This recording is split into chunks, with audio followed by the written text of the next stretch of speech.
maratona sobre as profecias na era contemporânea, nós chegamos à Guerra Fria, que durou de 1945 a 1991. A Guerra Fria designou-se uma atribuição ao período histórico de disputas estratégicas e conflitos indiretos entre os Estados Unidos e a União Soviética, compreendendo o período entre a final da Segunda Guerra Mundial, 1945, e a extinção da União Soviética, em 1991. Um conflito de ordem política, militar, tecnológica, econômica, social, ideológica, entre as duas nações e suas zonas de influência. Bom, como nós sabemos, a Guerra Fria não foi exatamente uma guerra com bombardeios e estratégias de guerra, mas foi uma guerra ideológica que surgiu no campo das ideias de direita e de esquerda. O campo das ideias de direita era defendido pelos Estados Unidos. Só consertar aqui, por favor.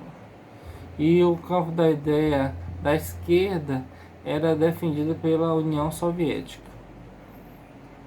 E esse conflito, como nós sabemos, existe até hoje.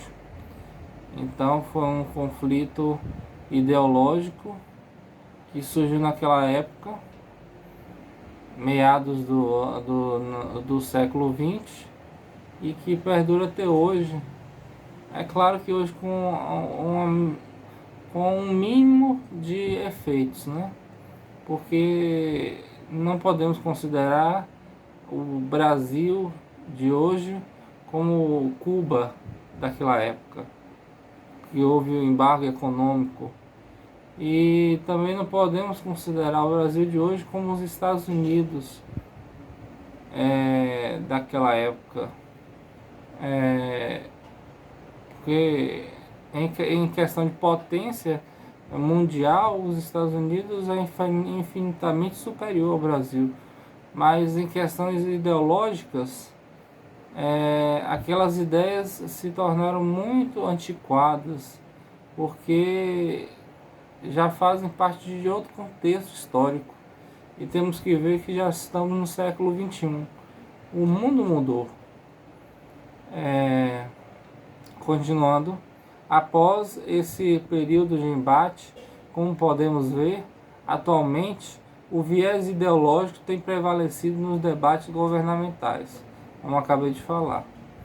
O que vemos muitas vezes é o extremismo de ambos os lados, sendo que a direita se destaca na política econômica, reduzindo os gastos do Estado para maior eficiência, e a esquerda na política social. É isso que se baseia a doutrina, a ideologia esquerdista e direitista, no campo da política econômica e no campo da política social. É claro que hoje devemos buscar um encontro entre esses dois fatores, porque senão nenhuma sociedade sobrevive. Porque se não olharmos para o social e as pessoas que carecem de assistência social, nós excluímos essa camada da sociedade. Agora, se não olharmos para a economia também, nós acabamos gerando grande déficit, né? Que a economia deve ser pujante, a economia deve ser crescente, e o Brasil conseguiu uma estabilidade nos últimos anos em questão econômica, né? O conflito entre eles gera o paradigma, que por vezes um lado não ouve as minorias e menos favorecidas pelo Estado, e outro lado, por sua vezes, não concilia a intenção de cooperar socialmente com a visão contrária daqueles que têm o maior poder aquisitivo. Porque quem vai querer cuidar mais da economia são aqueles que têm poder aquisitivo, mas deve olhar, é claro, pelo social. Durante a era contemporânea ainda passamos pela ditadura militar, que foi aqui na América. Na América, durante esse tempo, houveram várias ditaduras, perseguições, e foi um tempo muito difícil da nossa era. No Brasil mesmo houve a ditadura militar de 64, que alguns ainda reconhecem como revolução, mas nós sabemos que é ditadura. A ditadura militar é o modelo mais forte dessa corrente de governo, onde o poder político é efetivamente controlado pelos generais e comandantes dos exércitos do país. Os regimes militares são formados após um golpe de Estado derrubando o governo anterior, seja qual for o regime que ele assume, e não importa qual a tendência ideológica que ele siga. A ditadura pode ser de cunho nacional-socialista, como Hitler na Alemanha, fascista, como Mussolini na Itália, ou comunistas como Fidel Castro em Cuba. Nós vemos aqui alguns tipos de ditaduras, e nenhuma ditadura faz bem a ninguém, porque sabemos que vivemos em um estado de segregação, um estado de que as minorias, de que as populações menos favorecidas, elas vão sofrer com as perseguições, e nós vemos que existe ditadura tanto do lado da direita quanto do lado da esquerda, né? Apesar de querer um jogar para cima do outro a questão do viés ideológico. Durante essa época houve uma grande questão a ser discutida, que seria a ditadura do proletariado. Foi criado por Karl Marx e Friedrich Engels no Manifesto do Partido Comunista. Utilizaram a expressão ditadura do proletariado, designando um estado de transição entre o capitalismo e o comunismo. Tal ditadura não seria, porém, um estado de exceção ou governo de um ditador. Seria apenas o domínio do proletário sobre a política. Nós sabemos que na questão social, o proletário vai ser aquele que tem menos condições de chegar ao poder, porque quem domina são as classes burguesas, são as classes dominantes. Mas na ditadura do proletariado, esse proletariado chegaria ao poder e assumiria as funções governamentais. Nós tivemos um exemplo de ditadura do proletariado no regime comunista da União Soviética, mas essa ditadura não foi bom para nenhum dos lados, porque houveram milhões de mortos nessa época, e quem comandou ela foi Joseph Stalin.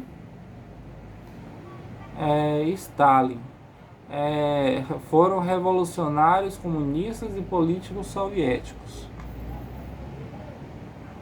Vamos tratar um pouco agora sobre o fascismo. Fascismo é uma ideologia política ultranacionalista e autoritária caracterizada pelo poder ditatorial, repressão da oposição por via de força e forte arregimentação da sociedade e da economia. As características do fascismo: nacionalismo extremo, desprezo pela democracia eleitoral e pela liberdade política e econômica, crença numa hierarquia social natural e no domínio das elites, desejo de criar uma comunidade do povo em que os interesses individuais sejam subordinados aos interesses da nação. Então esse nacionalismo, esse patriotismo era tido pelo fascismo, pelos fascistas. E é interessante ver como a esquerda usa essa argumentação para dizer que os da direita são fascistas. Às vezes não temos esse viés ideológico, mas que pegam algumas ideias aqui e ali. É claro que nós vemos, né, dos dois lados. O principal ditador do fascismo foi Benedetto Mussolini, que foi um político italiano que liderou o Partido Nacional Fascista e é acreditado como sendo uma das figuras-chave da criação do fascismo. Agora vamos tratar de algumas questões que Mussolini trouxe para os nossos dias atuais.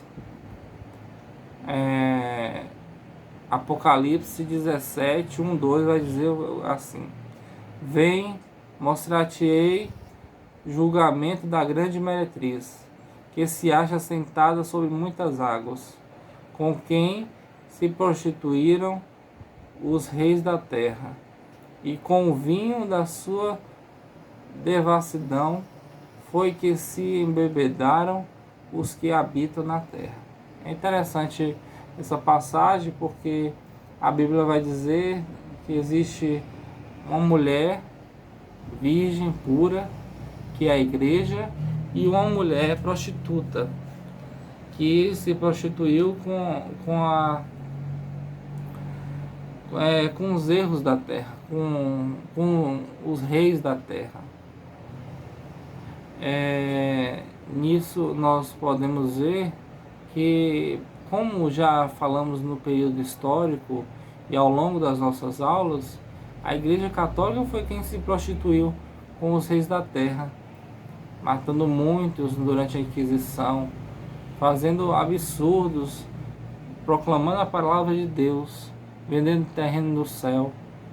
E assim podemos ter a Igreja Católica como a grande prostituta. E é um fato histórico que nós podemos ver que está totalmente ligado à história da Igreja Católica e faz parte do cumprimento profético dos nossos dias. Mussolini, ele, durante seu governo, ele fez um tratado chamado Tratado de Latrão, Tratado de Santa Sé ou Tratado de Roma-Santa Sé, em 1929. Foi feito entre a Itália e a Santa Sé. A Santa Sé é o Vaticano, que é representada pelo Papa. Este tratado formalizou a existência do Estado do Vaticano, Cidade do Vaticano, Estado soberano, neutro e inviolável, sob a autoridade do Papa.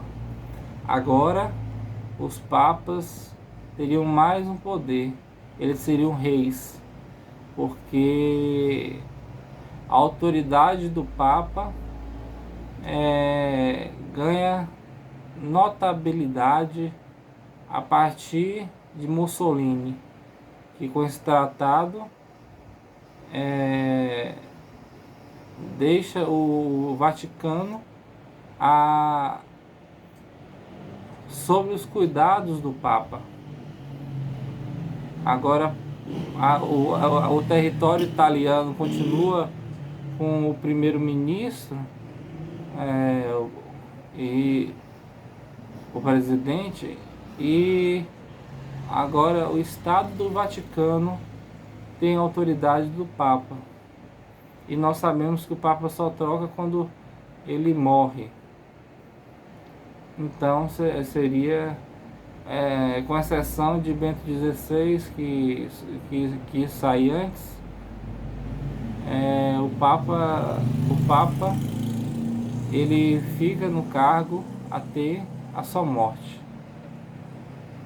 Então seria um nome denominado como rei. E a própria Bíblia vai dizer isso sobre os reis da grande Babilônia. Os tratados consistiam em 3 documentos. O Tratado de Latrão. Presta atenção. Um reconhecimento total da soberania da Santa Sé no Estado do Vaticano. Uma concordata regulando a posição da religião católica no Estado. Uma convenção financeira acordando a liquidação definitiva das reivindicações da Santa Sé por suas perdas territoriais e de propriedade. Você vê o poder da Igreja Católica. Em 1978, os termos desse acordo concordatário foram reformulados e o catolicismo deixou de ser a religião oficial da Itália. Como vimos anteriormente, no início do Império Romano, o cristianismo foi reconhecido como religião oficial. Agora, o catolicismo, que era a religião oficial da Itália, passa a não ser mais religião oficial da Itália. E a Itália se torna um país laico, que é essencial na fé de cada um, porque um Estado que prepondera uma religião sobre a outra, ele exclui os outros que creem diferente da religião oficial. Nesse mesmo ano, as relações do Vaticano com a Itália deterioraram-se com a aprovação do divórcio naquele país. Então, o divórcio foi aprovado na Itália durante esse período de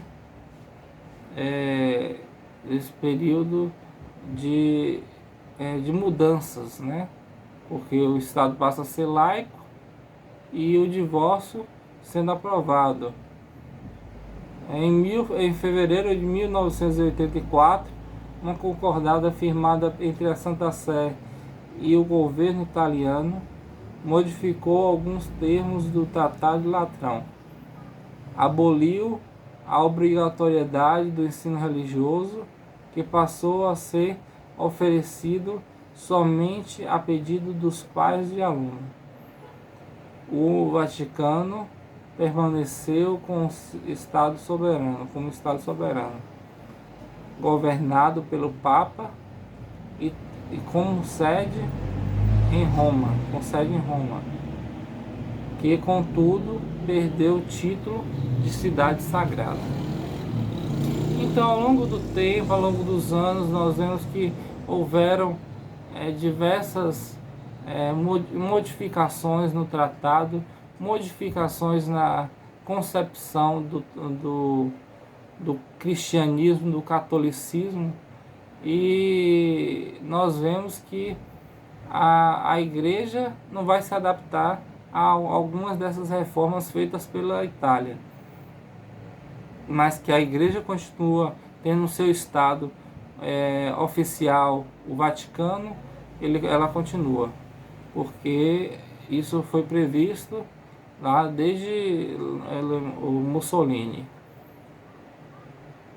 Mais tarde nós estudaremos um pouco sobre os reis, os papas, que foram constituídos de lá para cá, e veremos que o Papa Francisco pode ser considerado o último Papa da nossa história. Mas isso veremos mais adiante.